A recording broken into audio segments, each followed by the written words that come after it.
സുകുമാരൻ നായർ.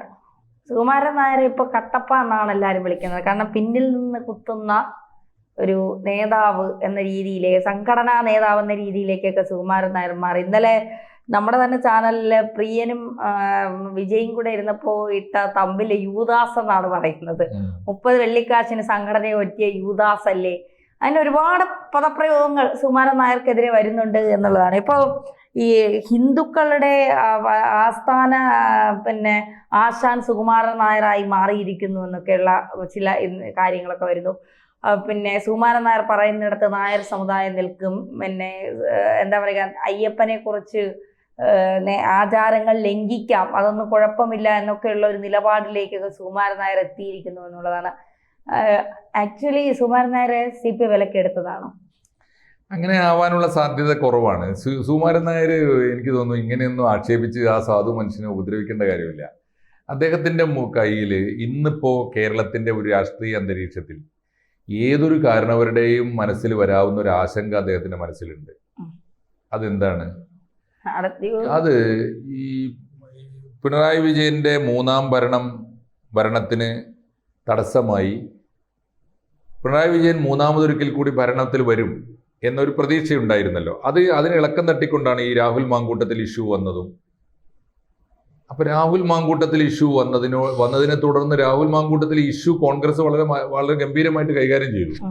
അദ്ദേഹത്തിനെ പ്രാഥമിക അംഗത്വത്തിൽ നിന്ന് പുറത്താക്കി കൊണ്ട് ഇതുവരെ ഇല്ലാത്ത യൂത്ത് കോൺഗ്രസ് പ്രസിഡന്റ് സ്ഥാനത്ത് നിന്ന് മാറ്റി.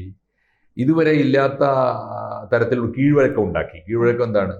എല്ലാ പാർട്ടിയിലും CPM ഉൾപ്പെടെ, ഇടതുപക്ഷത്തുൾപ്പെടെ, ലീഗ് ഉൾപ്പെടെ എല്ലാ പാർട്ടിയിലും ഇത്തരം ധാരാളം ആക്ഷേപങ്ങൾ വന്നു. സ്ത്രീവിരുദ്ധമായി പെരുമാറുന്ന നേതാക്കളെ കുറിച്ചുള്ള ആക്ഷേപങ്ങൾ ധാരാളമായിട്ട് വന്നു. അത് നാട്ടുകാരൊക്കെ അറിഞ്ഞു. പക്ഷെ അപ്പോഴും നടപടിയെടുത്തില്ല. എന്താ കാരണം? കേസില്ല എന്നാണ് കാരണം പറഞ്ഞത്. പക്ഷെ കോൺഗ്രസ് ആ ചരിത്രം തിരുത്തി കുറിക്കാൻ തീരുമാനിച്ചു. കേസില്ലെങ്കിൽ പോലും വസ്തുതാപരമായി കേട്ട ആരോപണങ്ങൾ ശരിയാണെന്ന് മനസ്സിലാക്കിയപ്പോൾ നടപടിയെടുത്തു.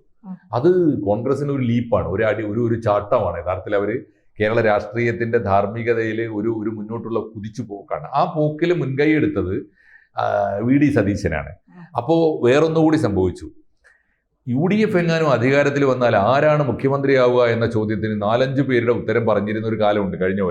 കഴിഞ്ഞ കൊല്ലം വരെ ഓർമ്മയില്ലേ? ആരാ മുഖ്യമന്ത്രി എന്ന് ചോദിച്ചാൽ ആദ്യം നമ്മൾ രമേശ് ചെന്നിത്തല എന്ന് പറയും, സുധാകരൻ പറയാതെ പറയും ഞാനാണെന്ന് പറയും. അപ്പോ അപ്പുറത്ത് മുരളീധരൻ ഒരു ക്ലെയിമുമായിട്ട് ഇരിപ്പുണ്ട്. ശശി തരൂര് വന്നാൽ വലിയ രക്ഷ വരും എന്ന് പറഞ്ഞ അങ്ങനെ ധാരാളം പേരുകൾ വന്നിരുന്നു. KC വേണുഗോപാലിന്റെ പേര് കേട്ടു, VD സതീശന്റെ സുധീരന്റെ പേര്. അപ്പൊ ഞാൻ പറഞ്ഞ 5-6 പേര് മുഖ്യമന്ത്രിമാരാകും എന്ന് തോന്നലുണ്ടായ ഇതിന്റെ ഒരു കുഴപ്പം എന്താ? കോൺഗ്രസിന് ഏകോപനമുള്ള ഒരു ലീഡർഷിപ്പ് ഇല്ല എന്നാണ്. ആ ധാരണയും ഏതാണ്ട് മാറി. കഴിഞ്ഞ ഒരു ഇടയിലുണ്ടായ സുപ്രധാനമായ പ്രശ്നങ്ങളൊക്കെ ഗംഭീരമായി പരിഹരിച്ചതോടുകൂടി VD സതീശൻ ഒരു ചോദ്യം ചെയ്യപ്പെടാത്ത ലീഡറായിട്ട് വന്നു. അപ്പോ VD സതീശൻ അധികാരത്തിൽ വരും, ഇനി വന്നാൽ UDF അധികാരത്തിൽ വന്നാൽ VD സതീശനാണ് മുഖ്യമന്ത്രി എന്നൊരു തോന്നലുണ്ടായി എല്ലാവർക്കും. അതോടുകൂടി പാരപ്പണി തുടങ്ങി. ആരാ പാരപ്പണി ചെയ്യുന്നത്? കോൺഗ്രസിനകത്ത് തന്നെയുള്ളവർ. സതീശനെ അങ്ങനെ വിട്ടുകൊടുക്കാൻ പാടില്ല. അതുകൊണ്ടാണ് ഇപ്പോൾ രാഹുൽ മാങ്കൂട്ടത്തിന് AICCയുടെ പിന്തുണയോടുകൂടി നടപടിയെടുത്തതല്ലേ. പിന്നെ രാഹുലിന്റെ പിന്നാലെ കൂടിയിട്ട് VD സതീശനെ കുത്താൻ നടക്കുന്ന ആരൊക്കെയാണ്? അപ്പോൾ KPCC പ്രസിഡന്റ് ഉണ്ട്, സണ്ണി ജോസഫ് എന്റെ താല്പര്യങ്ങളുണ്ട്, മുരളീധരന്റെ താല്പര്യങ്ങൾ വേറെയുണ്ട്, ചെന്നിത്തലയുടെ താല്പര്യങ്ങളുണ്ട്. ഇവരൊക്കെ വളരെ സൈലന്റ് ആയിട്ട് കളിച്ചുകൊണ്ടിരിക്കുകയാണ്. എന്ന് പറഞ്ഞാൽ കോൺഗ്രസിൽ വീണ്ടും ഗ്രൂപ്പിസം മൂർച്ഛിച്ചു. ഇദ്ദേഹത്തിനെതിരായി നടപടിയെടുത്തതോടെ മാങ്കൂട്ടത്തിനെതിരെ നടപടിയെടുത്തതോടെ കോൺഗ്രസിൽ വീണ്ടും ഗ്രൂപ്പിസം മൂർച്ഛിച്ചു. അതുകൊണ്ട് തെരഞ്ഞെടുപ്പിന്റെ തൊട്ടു മുമ്പായി നടക്കുന്ന ഈ നീക്കം UDFന്റെ അധികാരത്തിലേക്കുള്ള സാധ്യത മങ്ങിയിരിക്കുന്നു എന്ന തോന്നൽ നമുക്ക് മാത്രമല്ല, കേരളത്തിന് മാത്രമല്ല, സാക്ഷാൽ സുകുമാരൻ നായർക്കും ഉണ്ടായി. സുകുമാരൻ നായർക്ക് ഉണ്ടായാലുള്ള ഇച്ഛാഭംഗം എന്താണ്? ഇനി ഒരിക്കൽ കൂടി അധികാരത്തിന്റെ ഒരു വിനീത സേവകനായി, അധികാരത്തിന്റെ അഭ്യുദയകാംക്ഷിയായി നിന്നില്ലെങ്കിൽ സുകുമാരൻ നായർക്ക് വ്യക്തിപരമായ ഒരുപാട് നഷ്ടങ്ങളുണ്ട്. NSS എന്ന സംഘടനയ്ക്ക് നഷ്ടങ്ങളുണ്ട്. അതുകൊണ്ട് അധികാരത്തിന്റെ പ്രീതി ഇലക്ഷന് മുമ്പേ പിടിച്ചു പറ്റാനുള്ള ഒരു ദുർബലമായ നീക്കമാണ് ഇപ്പോൾ ഈ നടത്തുന്നത്. അതുകൊണ്ട് സുകുമാരൻ നായരുടെ പ്രതീക്ഷ എന്താണ്? ഇനി എന്തായാലും കോൺഗ്രസ് അധികാരത്തിൽ വരില്ല. കോൺഗ്രസ് അധികാരത്തിൽ വരാതിരുന്നാൽ കോൺഗ്രസ് ഇല്ലാതാവുകയും കൂടി ചെയ്യും എന്നാണ് പ്രതീക്ഷ. അപ്പോ ഇനി ഏതായാലും കോൺഗ്രസിൽ വിശ്വാസം അർപ്പിക്കുന്നതിൽ അർത്ഥമില്ല. ഈ മൂന്നാമതൊരു തവണ കൂടി പിണറായി വിജയൻ വരികയാണെങ്കിൽ ഒരുപക്ഷെ ബംഗാൾ പോലെ തുടർച്ചയായിട്ട് ഇടതുപക്ഷം ഭരിച്ചേക്കാം.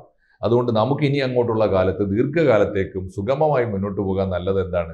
ഇടതുപക്ഷത്തോടൊരു അനുഭാവത്തിലേക്ക് നിൽക്കുന്ന, സമദൂരം ഉപേക്ഷിച്ച് ഇടതു ദൂരം, ഏതാണ്ട് ഇടതിനോട് അടുത്ത് നിൽക്കുന്ന ഒരു സമീപനം സ്വീകരിക്കുക. അത് മാത്രമാണ് അദ്ദേഹത്തിന്റെ താല്പര്യം എന്നാണ് ഞാൻ മനസ്സിലാക്കുന്നത്. അങ്ങനെയാണെങ്കിൽ അടുത്ത തവണ UDF ആണ് അധികാരത്തിൽ വരുന്നതെങ്കിലോ? UDF അധികാരത്തിൽ വന്നാൽ ഇദ്ദേഹത്തിന് അതിന്റെ പഴിയൊക്കെ കേൾക്കേണ്ടി വരും, അതിന്റെ ദോഷം മുഴുവൻ അനുഭവിക്കേണ്ടി വരും. ഇനി വേറൊരു കാര്യം കൂടി ഉണ്ട്, വ്യക്തിപരം കൂടിയാണ് കേട്ടോ. VD സതീശൻ എന്ന നേതാവ് UDF അഥവാ വന്നാൽ, അതുകൊണ്ട് കാരണം UDF അധികാരത്തിൽ വന്നാൽ ചോദ്യം ചെയ്യാൻ ആളില്ലാത്ത വിധം ബാക്കി ലീഡേഴ്സൊക്കെ ഔട്ടായി. VD സതീശൻ മാത്രം പൊരുതി മുന്നേറുകയാണ്. VD സതീശൻ എങ്ങാനും മുഖ്യമന്ത്രിയായി വന്നാലോ, VD സതീശനെ കുറിച്ച് നമുക്ക് എന്തൊക്കെ കുറ്റം പറഞ്ഞാലും മാധ്യമപ്രവർത്തകർക്ക് കാണാൻ പറ്റിയ ചരിത്രം അദ്ദേഹത്തിനുണ്ട്. അദ്ദേഹത്തിൻ്റെ മറ്റു കാര്യങ്ങളൊക്കെ നമ്മൾ ആക്ഷേപിച്ചുകൊള്ളുക. അതെന്താണ്? സമുദായ സംഘടനകളുടെ മുമ്പിൽ ഓച്ചാനിക്കാൻ പോയിട്ടില്ല. വെള്ളാപ്പള്ളി നടേശനെയും നിലക്ക് നിർത്തി വർത്തമാനം പറഞ്ഞിട്ടുണ്ട്. NSSനോടും വേണമെങ്കിൽ അദ്ദേഹത്തിന് NSSന്റെ പ്രീതി പറ്റാൻ പറ്റിയ ഒരാളൊക്കെയാണ് തന്നെയാണല്ലോ. തീർച്ചയായിട്ടും അദ്ദേഹം നായരാണ്. പെരുന്നയിൽ പോയിട്ട് തമ്പുരാക്കന്മാരുടെ ആശീർവാദം വാങ്ങാൻ പോകാറില്ല അദ്ദേഹം. അതുകൊണ്ട് VD സതീശൻ UDF അഥവാ വന്നാൽ പോലും സുകുമാരൻ നായർക്ക് വലിയ പരിഗണന കിട്ടൂല എന്നൊരു തോന്നൽ അദ്ദേഹത്തിനുണ്ട്. അതാണ് വേറൊരു പ്രധാനപ്പെട്ട കാര്യം. ഇനി വേറൊരു കാര്യം കൂടി ആലോചിച്ച് നോക്കൂ. ഇതിനകത്ത് നീ ചോദിച്ച ആദ്യത്തെ ധന്യ ചോദ്യം ഉണ്ടല്ലോ, പിണറായി വിജയൻ വിലക്കെടുത്തതാണോ? പിണറായി വിജയന്റെ തന്ത്രപരമായ നീക്കം ഇതിനകത്തുണ്ട്. എന്താ കാര്യം? അത് പിണറായി എന്ന വ്യക്തിയുടെ മാത്രമല്ല, ഇടതുപക്ഷ ഗവൺമെന്റ് കഴിഞ്ഞ കുറച്ചു കാലമായി സ്വീകരിച്ചൊരു നയവ്യതിയാനമാണ്. ലോക്സഭാ തെരഞ്ഞെടുപ്പ് കഴിഞ്ഞപ്പോൾ അവർക്ക് മനസ്സിലായി അന്ധമായി ന്യൂനപക്ഷത്തെ പ്രീണിപ്പിച്ചതിന്റെ പേരിലാണ് ഭൂരിപക്ഷത്തിന്റെ വോട്ട് നഷ്ടപ്പെട്ടത്. അതുകൊണ്ട് ഇനിയൊരു നയം പ്രഖ്യാപിച്ചു. കൃത്യമായി വെച്ചാൽ പറഞ്ഞത് പ്രഖ്യാപിച്ചതിന് തുല്യമാണ്. എന്താ പറഞ്ഞത്? ന്യൂനപക്ഷത്തെ ഇനി അങ്ങോട്ട് പ്രകോപിപ്പിക്കുകയും ഭൂരിപക്ഷത്തെ പ്രീണിപ്പിച്ച് കൂടെ നിർത്തുകയും ചെയ്യുക. അതിന്റെ ഫലമല്ലേ ഈ ആഗോള അയ്യപ്പ സംഗമം. അയ്യപ്പ സംഗമത്തിന് ഒരു കാര്യം ആലോചിച്ചു. അയ്യപ്പ സംഗമത്തിന് സുകുമാരൻ നായർ പോകുന്നതിൽ എന്തർത്ഥമുണ്ട്? NSS പോകുന്നതിൽ എന്തർത്ഥമുണ്ട്? അങ്ങനെയാണെങ്കിൽ നവോത്ഥാന സമിതിയിൽ മന്നത്ത് പത്മനാഭനോളം നവോത്ഥാനത്തിന്റെ പാരമ്പര്യമുള്ള ലീഡേഴ്സ് ആരാ കേരളത്തിലുള്ളത്? മന്നത്ത് പത്മനാഭന്റെ പാതയിൽ അദ്ദേഹം നവോത്ഥാനത്തിന് പോകണ്ടേ? പോയില്ലല്ലോ. അവിടെ ആരാ കയറിയിരുന്നത്? വെള്ളാപ്പള്ളി നടേശൻ കയറിയിരുന്നു. വെള്ളാപ്പള്ളി നടേശൻ കയറി ഇപ്പൊ മുഖ്യമന്ത്രിയുടെ കാറ് വരെ കയറി. ആ അവസ്ഥയിലെത്തിയില്ലേ? അപ്പൊ വെള്ളാപ്പള്ളി നടേശൻ ഇനി വേറൊരു കാര്യം ആലോചിച്ച് നോക്കൂ. അപ്പൊ മുഖ്യമന്ത്രി മുൻകൈ എടുത്തിട്ട് ഭൂരിപക്ഷ സമുദായത്തെ കൂടെ നിർത്തുക. വെള്ളാപ്പള്ളി നേരത്തെ പോക്കറ്റിലുണ്ട് എന്ന് പറഞ്ഞാൽ ഈഴവ സമുദായം പോക്കറ്റിലുണ്ട് എന്നാണ് ധാരണ. രണ്ടാമത്തെ ചോദ്യം എന്താ? രണ്ടാമത്തെ ചോദ്യം പിന്നെ നായർ സമുദായം, സവർണ സമുദായം കേരളത്തിലെ പ്രധാനപ്പെട്ട വോട്ട് ബാങ്കാണ്, യാതൊരു തർക്കവുമില്ല.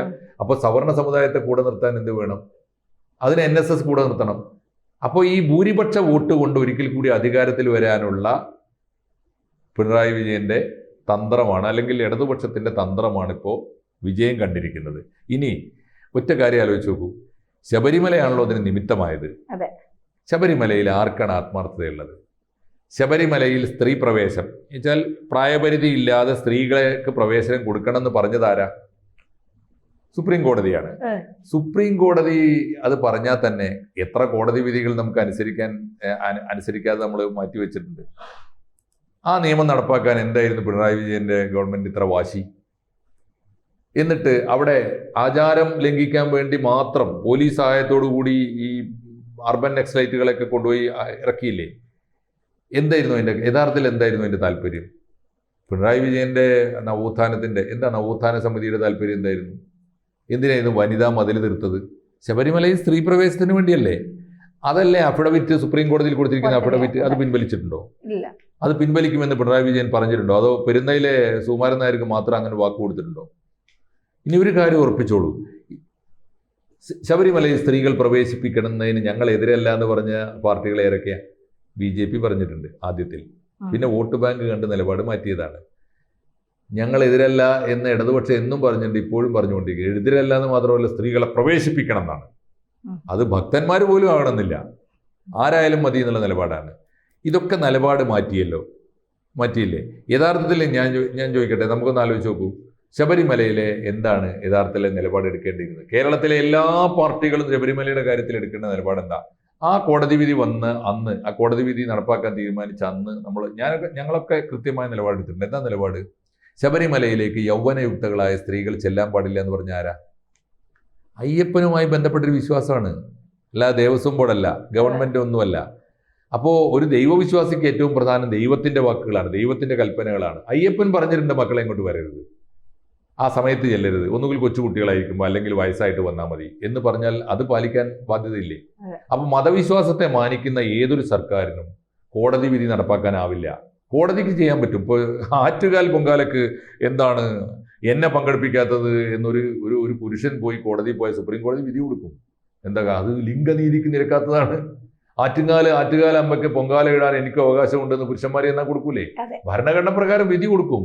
പക്ഷെ ആ വിധി നടപ്പാക്കാൻ മതവിശ്വാസത്തെ ബഹുമാനിക്കുന്ന സർക്കാർ നിൽക്കാൻ പാടില്ല. അതുകൊണ്ട് ഇപ്പോഴും മതവിശ്വാസത്തിന് നിരക്കാത്ത നിലപാടാണ് സുപ്രീം കോടതിയിൽ കൊടുത്തതും. ഇപ്പോൾ അതിനകത്ത് നിന്ന് ഞങ്ങൾ ഇനി നടപ്പാക്കാൻ പോകുന്നില്ല എന്നൊരു വാക്ക് പറഞ്ഞു അത്ര. അതല്ലേ സുകുമാരൻ നായർ പറഞ്ഞത്? ഞങ്ങൾ നടപ്പാക്കാനൊന്നും പോകുന്നില്ല, സുപ്രീം കോടതിയിൽ അഫിഡവിറ്റ് അവിടെ ഇരിക്കുമെന്നേ ഉള്ളൂ ചേട്ടാ, അതുകൊണ്ട് ഞങ്ങൾ ഇനി ആചാരത്തിന്റെ കൂടെ നിൽക്കും എന്ന് പറഞ്ഞു എന്നാണ്. അതാണ് ഇപ്പോൾ തീരുമാനമാക്കിയിരിക്കുന്നത്. ഇനി ഒറ്റ കാര്യം കൂടി പറഞ്ഞാലേ ഇത് പൂർത്തിയാവുള്ളൂ. ഇവർക്ക് ഇപ്പോഴും മനസ്സിലായിട്ടില്ലാത്തൊരു കാര്യമുണ്ട്. കേരളീയ സമൂഹം സമുദായ വികാരമുള്ളവരാണ്. അതേസമയം അത്രയോ അതിൽ കൂടുതലോ രാഷ്ട്രീയ വികാരവും ഉള്ളവരാണ്. ഒരു സമുദായവും വോട്ട് ചെയ്യാൻ പോകുമ്പോൾ സമുദായ പ്രമാണിമാർക്കല്ല ചെവി കൊടുക്കുക, അവരുടെ രാഷ്ട്രീയ യജമാനന്മാർക്കാണ്. അതുകൊണ്ട് സുകുമാരൻ നായർ പറഞ്ഞതുകൊണ്ട് കേരളത്തിലെ നായന്മാരൊക്കെ കൂടി പോയിട്ട് ഇനി അങ്ങോട്ട് ഇടതുപക്ഷത്തിന് വോട്ട് ചെയ്യുമെന്ന് വിശ്വസിക്കുന്നതിനേക്കാൾ വലിയ മണ്ടത്തരം വേറെ ഇല്ല. അങ്ങനെയാണെങ്കിൽ വെള്ളാപ്പള്ളി പറഞ്ഞതുകൊണ്ട് SNDP യോഗക്കാർ മീൻസ് ശ്രീനാരായണ ഗുരുദേവനെ അനുസരിക്കുന്ന ഈഴവന്മാർ മുഴുവനും കൂടി പോയിട്ട് പിണറായി വിജയന് വോട്ട് ചെയ്തിട്ടുണ്ടോ ഏതെങ്കിലും കാലത്ത്? അങ്ങനെയാണെങ്കിൽ എങ്ങനെയാണ് ആലപ്പുഴയിൽ വേണുഗോപാൽ ജയിച്ചു വന്നത്? പിണറായി വിജയന്റെ സകല വെള്ളാപ്പള്ളി നടേശന്റെ സകല ആസ്തിയും പ്രയോഗിച്ചല്ലോ KC വേണുഗോപാലിനെതിരായിട്ട്. എന്നിട്ടും അദ്ദേഹം ജയിച്ചു വന്നു. നായരായ KC വേണുഗോപാൽ ജയിച്ചു വന്നു. എന്താ അതിൻ്റെ അർത്ഥം? ഈഴവന്മാർ മുഴുവനായിട്ട് വേണുഗോപാലിനെതിരായിട്ട് വോട്ട് ചെയ്താൽ വേണു ജയിക്കൂ? അപ്പൊ അതിലൊന്നും കാര്യമില്ല. അതുകൊണ്ട് ഈ നേതാക്കന്മാരൊക്കെ മനസ്സിലാക്കേണ്ട ഒരു കാര്യം, അവരുടെ കയ്യിലല്ല വോട്ടുകൾ. സമുദായ സംഘടനകൾ സമുദായത്തിന്റെ കാര്യം പറഞ്ഞാൽ കേൾക്കും, രാഷ്ട്രീയം പറഞ്ഞാൽ കേൾക്കൂല. സുകുമാരൻ നായർക്ക് ആ പാഠം ഇനിയും മനസ്സിലായിട്ടില്ലെങ്കിൽ ഇതാ ഇലക്ഷൻ വരാൻ പോകുന്നു, അദ്ദേഹം പഠിക്കാൻ പോകുന്നേ ഉള്ളൂ. വേറൊന്ന്, ഈ കണക്കൊക്കെ തെറ്റിന്ന് വരും. ഭൂരിപക്ഷ സമുദായത്തെ പീഡിപ്പിച്ച് ജയിച്ചു കളയാം എന്ന പിണറായി വിജയന്റെ കണക്കും കൂടി അങ്ങോട്ട് തെറ്റിയാലോ? ഇനി നമ്മുടെ സുകുമാരൻ നായർ എന്തിനു കൊള്ളാം? UDF എങ്ങാനും അധികാരത്തിൽ വന്നു, VD സതീശൻ തന്നെ മുഖ്യമന്ത്രിയുമായി, എന്തിനു കൊള്ളാം പിന്നെ ഈ പണിക്കർ സാറ്? ആലോചിച്ച് നോക്കൂ, ഈ സുകുമാരൻ നായർ ഒന്ന് ആലോചിച്ച് നോക്കൂ. നമ്മൾ അദ്ദേഹത്തെ ആക്ഷേപിക്കുന്നൊന്നുമില്ല, പക്ഷെ അദ്ദേഹത്തിന് രാഷ്ട്രീയമായ ഒരുപാട് തെറ്റിദ്ധാരണകളും അന്തമില്ലായ്മയും ഉണ്ട് എന്ന് പറയാതിരിക്കാൻ വയ്യ. അതിന്റെ ഫലമാണ് ഈ നിലപാട്. വേണ്ടിയിരുന്നില്ല നായർ സാബ് എന്ന് നമുക്ക് വിനയത്തോടെ അദ്ദേഹത്തോട് പറയാം.